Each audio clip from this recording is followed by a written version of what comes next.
10. The Leech and His Patient. Old Roger Chillingworth, throughout his life, had been calm in temperament, kindly, though not of warm affections, but ever, in all his relations with the world, a pure and upright man. He'd begun an investigation, as he imagined, with the severe and equal integrity of a judge, desirous only of truth, even as if the question involved no more than the air-drawn lines and figures of a geometric problem, instead of human passions and wrongs inflicted on himself. But as he proceeded, a terrible fascination, a kind of fierce, though still calm, necessity seized the old man with its gripe, and never set him free again until he had done all its bidding. He now dug into the poor clergyman's heart, like a miner searching for gold, or rather like a sexton delving into a grave, possibly in quest of a jewel that had been buried on the dead man's bosom, but like to find nothing save mortality and corruption. Alas for his own soul, if these were what he had sought. Sometimes a light glimmered out of the physician's eyes, burning blue and ominous, like the reflections of a furnace, or, let us say, like one of those gleams of ghastly fire that darted from Bunyan's awful doorway in the hillside, and quivered on the pilgrim's face. The soil where this dark miner was working had perchance shown indications that encouraged him. This man, he said to himself at one such moment, to himself, pure as they deem him, all spiritual as he seems, hath inherited a strong animal nature from his father or his mother. Let us dig a little further in the direction of this vein. Then, after a long search into the minister's dim interior, and turning over many precious materials in the shapes of high aspirations for the welfare of his race, warm love of souls, pure sentiments, natural piety, strengthened by thought and study and illuminated by revelation, all of which invaluable gold was perhaps no better than rubbish to the seeker, he would turn back, discouraged, and begin his quest towards another point. He groped along as stealthily, with as cautious a tread, and as wary an outlook, as a thief entering a chamber where a man lies only half asleep, or, it may be, broad awake, with purpose to steal the very treasure which this man guards as the apple of his eye. In spite of his premeditated carefulness, the floor would now and then creak, his garments would rustle, the shadow of his presence in a forbidden proximity would be thrown across his victim. In other words, Mr. Dimmesdale, whose sensibility of nerve often produced the effect of spiritual intuition, would become vaguely aware that something inimical to his peace had thrust itself into relation with him. But old Roger Chillingworth, too, had perceptions that were almost intuitive, and when the minister threw his startled eyes towards him, there the physician sat, his kind, watchful, sympathizing, but never intrusive friend.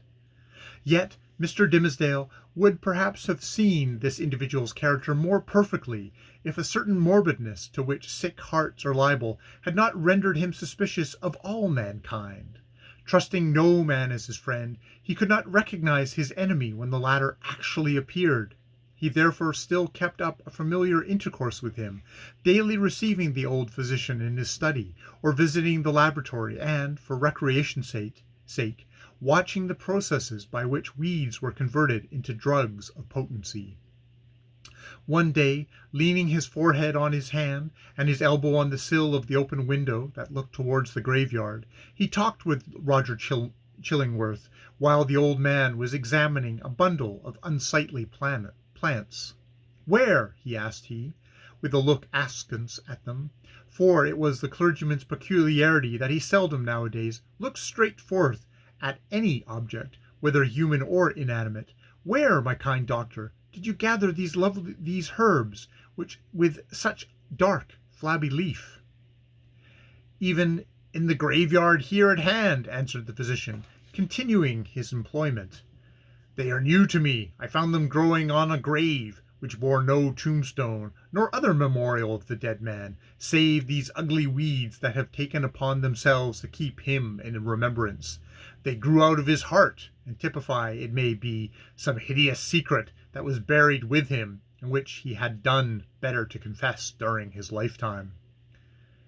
"Perchance," said Mr. Dimmesdale, "he earnestly desired it, but could not. And wherefore? Rejoined the physician. Wherefore not, since all the powers of nature call so earnestly for the confession of sin, that these black weeds have sprung up out of a buried heart to make manifest an unspoken crime.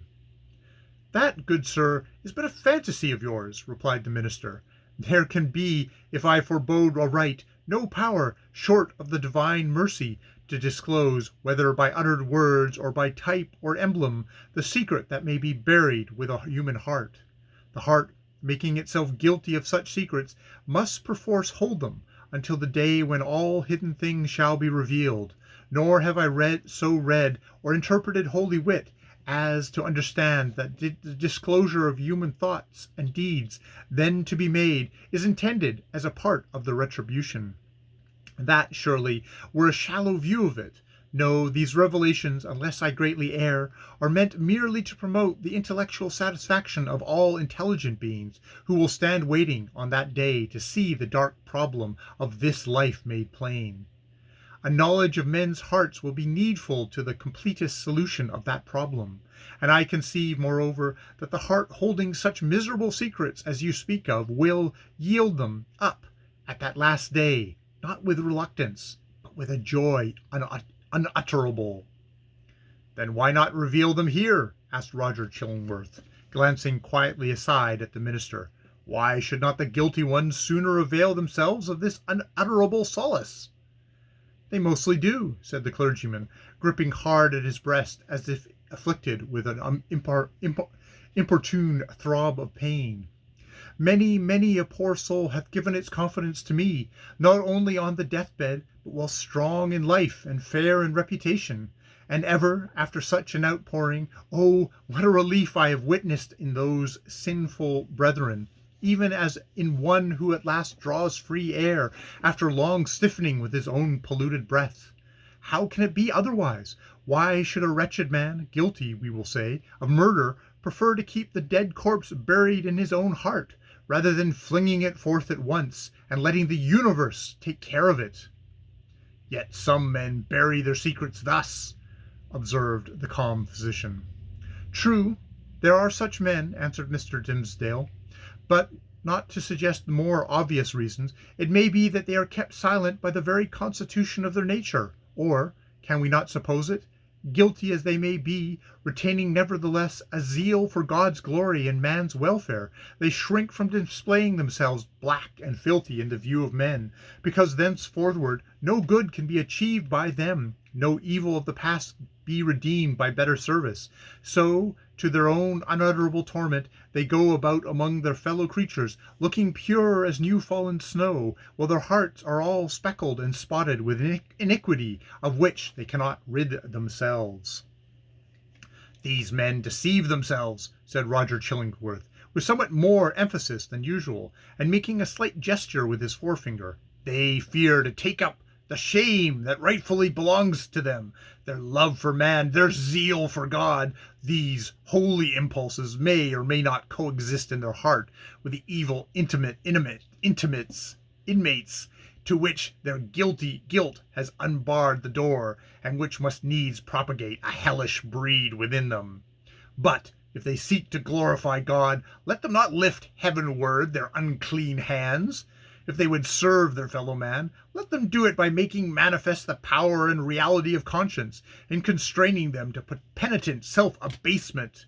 Would thou have me to believe, O wise and pious friend, that a false show can be better, can be more for God's glory or man's welfare than God's own truth?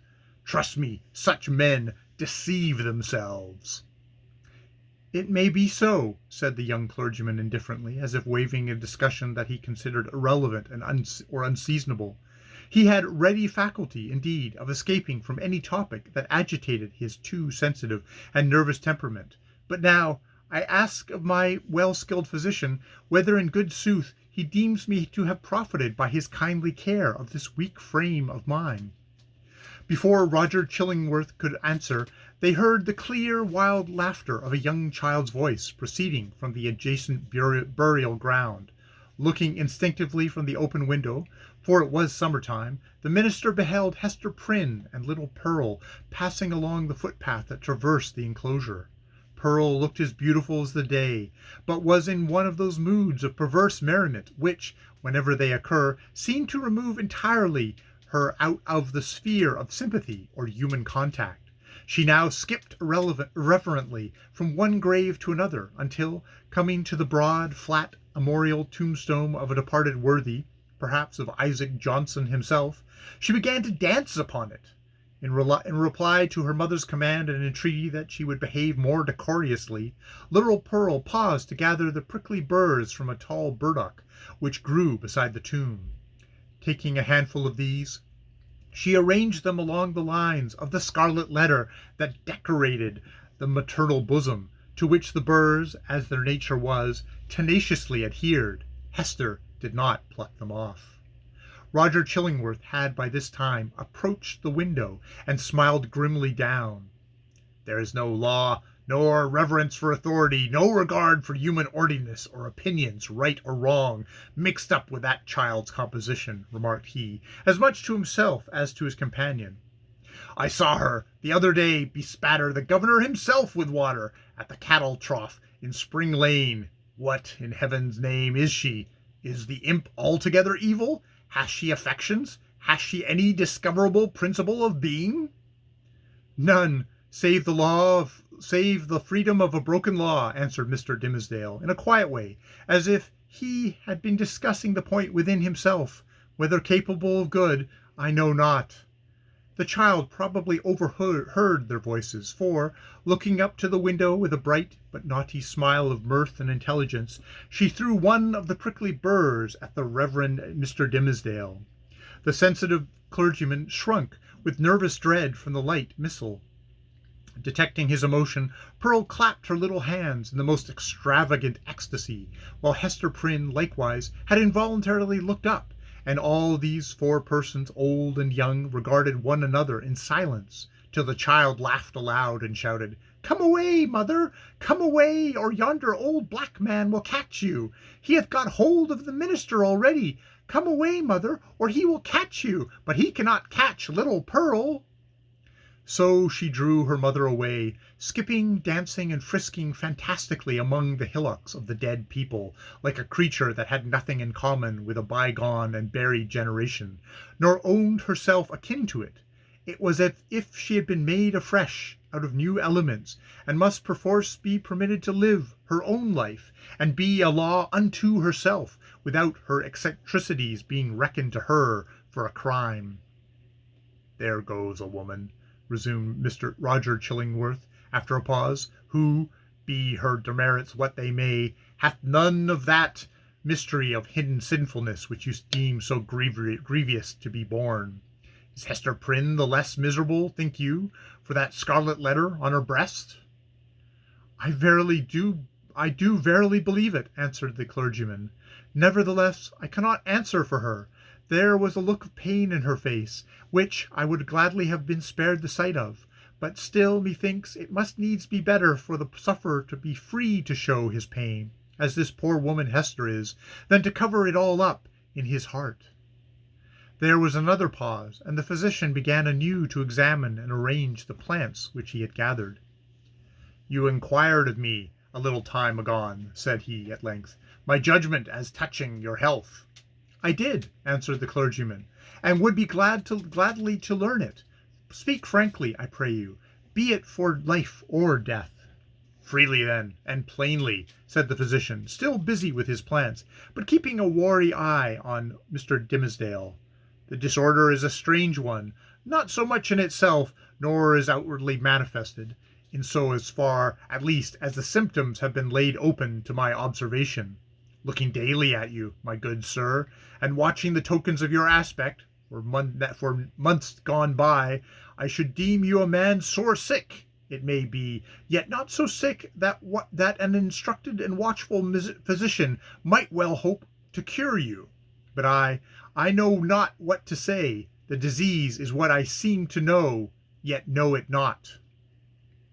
"You speak in riddles, learned sir," said the pale minister, glancing aside out of the window.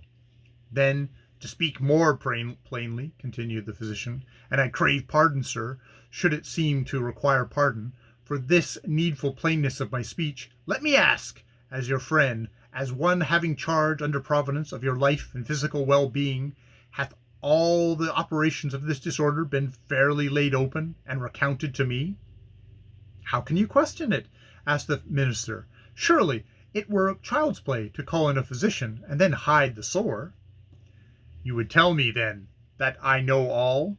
Said Roger Chillingworth, deliberately, and fixing an eye bright with intense and concentrated intelligence on the minister's face.